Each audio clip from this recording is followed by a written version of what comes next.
Hello everyone. The next topic here is module 5, that is the transport layer. Let us see the introduction about the transport layer. I'll show you one diagram which explains how the logical connection is going on between the transport layer. This is the diagram which shows the logical connection at the transport layer. First, here let us see the transport layer is located between the application layer and the network layer. It provides a process-to-process communication between the two application layers. The main important function of the transport layer is process-to-process communication. One at the logical host and another at the remote host. So communication is provided using a logical connection. That means there is no any wire or any connection between two layers, only it is a logical connection. This shows the diagram here.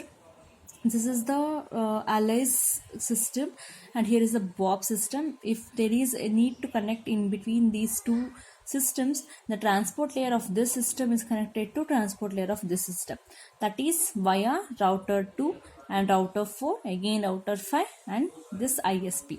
This we know, this diagram we will see it in every module, right? Every layer introduction we'll see this diagram. Here the transport layer of the Alice is connected to transport layer of the Bob. This is a logical connection. The next topic here is we are studying about the transport layer services. Here transport layer is located in between the network layer and the application layer. The transport layer is very much responsible for providing services to the application layer. So it receives the services from the network layer and it provides the services to the application layer. First, in this section, let us see what are the services provided by the transport layer. The first one is process to process communication. So this is the diagram you can see, process to process communication. Here we can see this diagram, the domains are denoted, that is this is the domain of network layer protocol and this is the domain of transport layer protocol. As we all know that the network layer protocol is meant only for the host to host communication. Let us see the difference between a host to host communication and process to process communication. Host to host means one computer to another computer, from the source computer to destination computer. But process to process means it is host to host is not a complete transfer of the message. So we are going for the process to process communication. That means here it is the message still needs to be handed to the correct process. This is where a network layer protocol takes over. The transport layer protocol is responsible for delivering a message to the appropriate process. Hence, we are saying this as a process to process. So you can see this, the network layer protocol using internet transfers from this client to server only between these two computers. But transport layer protocol transfers the message from this process to this process. So from the end process to another end process. So this is where the transport layer protocol helps most in the process to process communication. The next topic is addressing, that is the port numbers we are defining. Here we have many ways to achieve process to process communication, but the most common thing is through the client server paradigm. That is process on the local host called the client. Client will called as a local host and server will called as a remote host. Okay. The local host and the remote host are defined using IP addresses that we already we will discuss in the module 4. But in the TCP IP protocols, the port numbers are integers, that is between 0 to 65,535, that is out of 16 bits. Here the client program defines itself with a port number. Client ke nav yav port number kodtivi, that we will call as a ephemeral port number. Ephemeral andre it is a temporary, it is a short lived anta. So because the client is recommended for the normally it is a short period, so it will represent this port number to be greater than 1023 because for the server programs to work properly. Next, the server process must also define itself with a port number. We will call it as a well-known port number. Here the TCP/IP decided to be used the universal port numbers. Well-known port numbers are are permanent port numbers. For example, here you can see this is 52,000. This is the ephemeral port number, and this 13 what we are represented, it is a well-known port number. It is a permanent, but it is a temporary. So this is a client, this is a server. So whenever we are transferring a data from client to server, it will say it's a source address, that is 52,000. Again it will send with a destination address and will send data along with.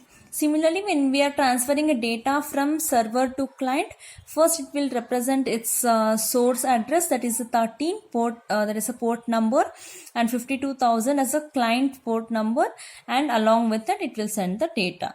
This is how we can define the port numbers in a client and server separately. This diagram shows the IP address versus port number. Here the port number means destination port number selects the process, to which process that has to be sent. But the IP address selects the server, to which server it has to be sent, that is selected by the IP address. So this is where you can see both are connected to the IP address versus port number. The next topic here is ICANN ranges. ICANN ranges has divided the port numbers into 3 ranges. This divided into 3 ranges, that is a well-known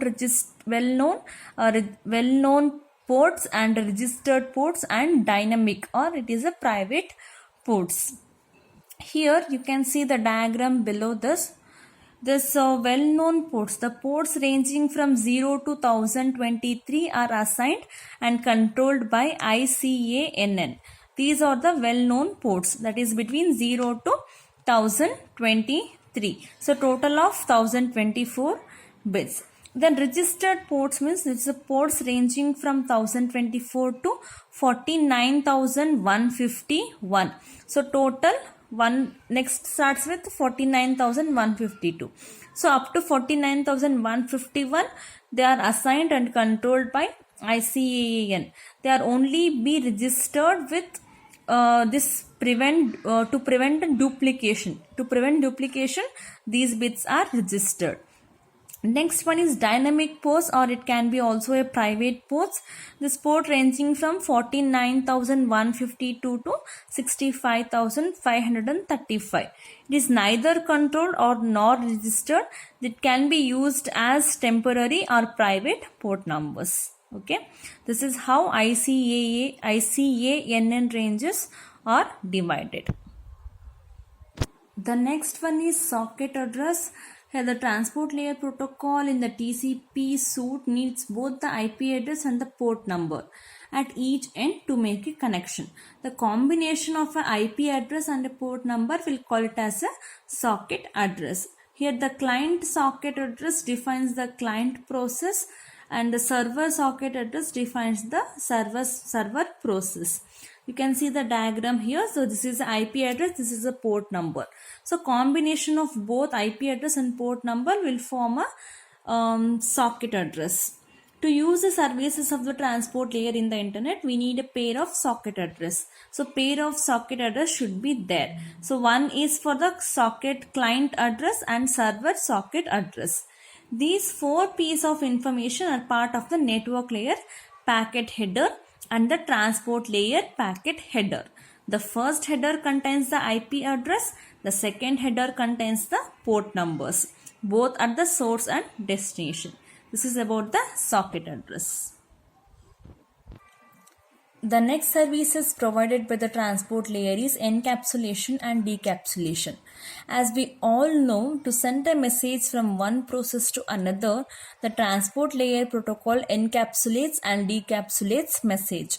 Encapsulation happens at the sender side and decapsulation happens at the receiver side. When a process has a message to send, it passes the message to the transport layer. Okay. So ನಿಮಗೇನಾಗುತ್ತೆ, ಇಲ್ಲಿಂದ ಇಲ್ಲಿಗೆ first message transfer ಆಗುತ್ತೆ along with socket address and some piece of information if anything is there. Again, the transport layer receives the data and adds the transport layer header. Here this is the data and header is added. Okay, so this usually we will call it as a packet. The datagram that is used here is a packet. Depending on this, we can refer this transport layer protocol as also a segments, datagrams, anything, but usually we will refer it as a packet. This is how the payload that is attached with the transport layer header, will call it as a packet. So this is encapsulation. When there is a decapsulation at destination, it receive at the receiver side. When the message arrives at the destination transport layer, the header is dropped. Il header enagate drop agate. Header is dropped and the transport layer delivers the message to the process running at the application layer. The sender socket address is passed to the process in case it needs to respond to the message received. This is how we can see the encapsulation and decapsulation. The next services provided by the transport layer is multiplexing and demultiplexing. Whenever the entity accepts items from more than one source, this is referred to as multiplexing. So it is a many to one. So it will have a many input and only one output. Whenever the entity delivers items to more than one source, we'll call it as a demultiplexing. So it receives from only one connection and delivers to many if it is a demultiplexing. The transport layer at the source performs multiplexing and the transport layer at the destination performs demultiplexing. Okay, so this is the diagram.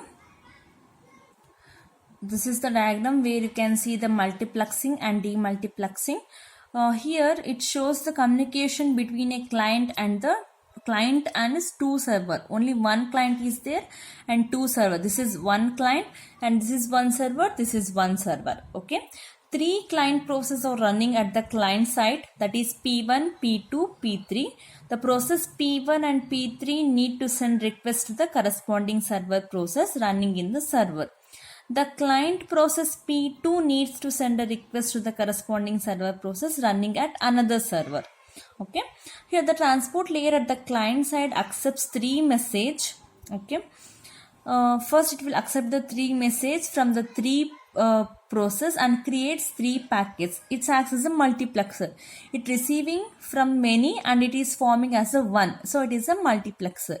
The packets 1 and 3, packet 1 and packet 3 use the same logical channel to reach the transport layer of the first server. So first server ge idu reach agutte. So it is when they arrive at the server, the transport layer does the job of a demultiplexer. So from your demultiplexer means 1 to many. Here receiving in the only one connection and it has to transfer the packet 1 and packet 3 to 2 different channels, so P1 and P3. So it acts as a demultiplexer and it distributes the messages to 2 different processes. The transport layer at the second server, here the second server receives packet 2 and delivers to the corresponding process. Okay, M2. This is a corresponding process. We still have demultiplexing although there is only one message. In one message idrunu we will do a demultiplexing. So client hatra namge enagutte multiplexing, server hatra demultiplexing agutte. Multiplexing ante many to one. So many ಇಂದ receive ಮಾಡಿಕೊಂಡು 1 ಆಗಿ form ಆಗುತ್ತೆ. Demultiplexing ಅಂದರೆ 1 ಇಂದ receive ಮಾಡಿಕೊಂಡು ಮೆನಿಗೆ send ಮಾಡ್ತೀವಿ. So it is a demultiplexing.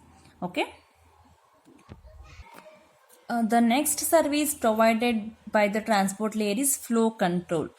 Whenever the entity produces items and another entity consumes them, there should be a balance between the production and consumption. ಅಂದರೆ ಎಷ್ಟು ಪ್ರೊಡ್ಯೂಸ್ ಆಗ್ತದೆ ಅಷ್ಟು ಕನ್ಸ್ಯೂಮ್ ಆಗುತ್ತೆ. Consume ಆಗಬೇಕು. If the production rate is faster, consumed rate should also be faster.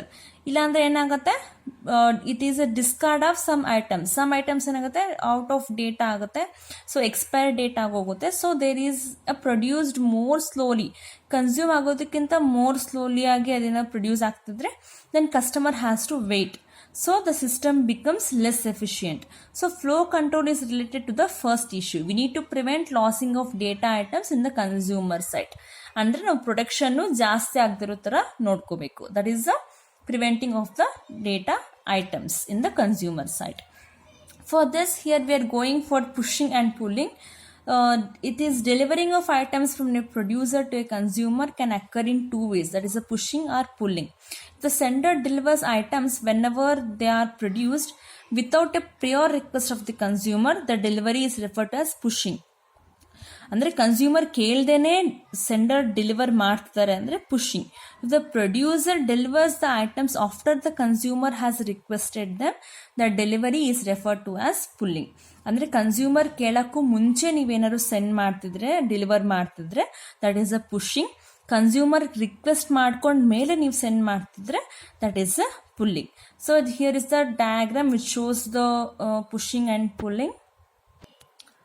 This is the diagram which shows pushing and this is the diagram which shows pulling. When a producer pushes the items, the consumer may be overwhelmed and there needs a need for flow control. ಅಂದರೆ consumer ಕೇಳೋಕ್ಕೂ ಮುಂಚೆನೇ ನೀವೇ deliver ಮಾಡ್ತಿದ್ರೆ consumer ಹತ್ರ ಜಾಸ್ತಿ ಆದರೂ ಆಗ್ಬೋದು.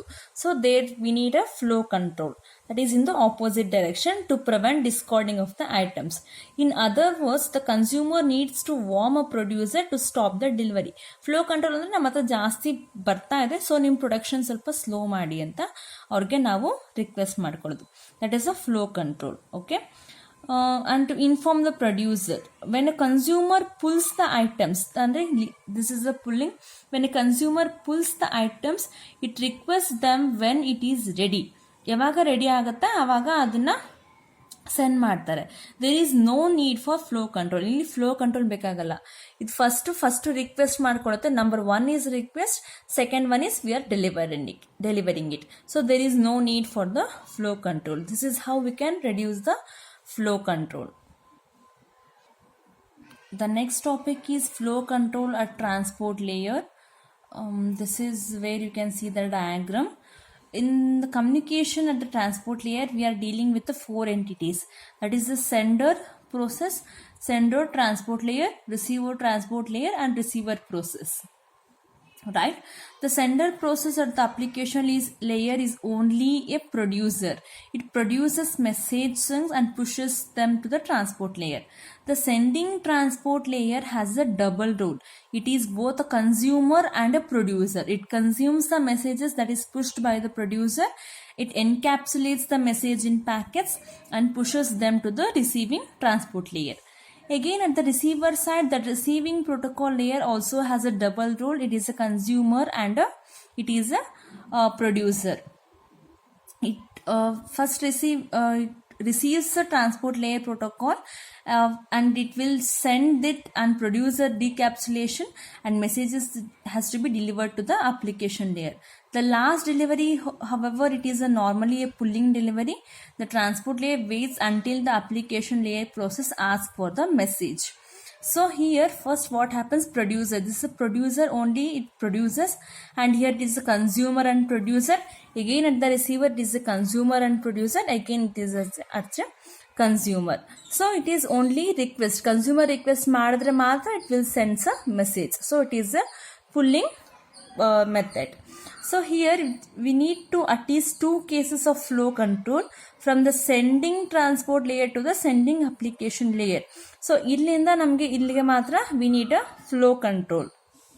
And from the receiving transport layer, illinda receiving transport layer to the receiving protocol, that is a sending transport layer. So we need a two flow control, that is one from the transport layer in the producer application layer, receiver transport layer in the sender transport layer orgu we need a flow control. This is where you can see the flow control at the transport layer. The next term here used is a buffers. Although we all know that the flow control can be implemented in several ways, one of the solution to use buffers, use of 2 buffers, one at the sending transport layer, another at the receiving transport layer. A buffer, what do you mean by buffer? Means it is a set of memory locations that can hold packets at the sender and receiver.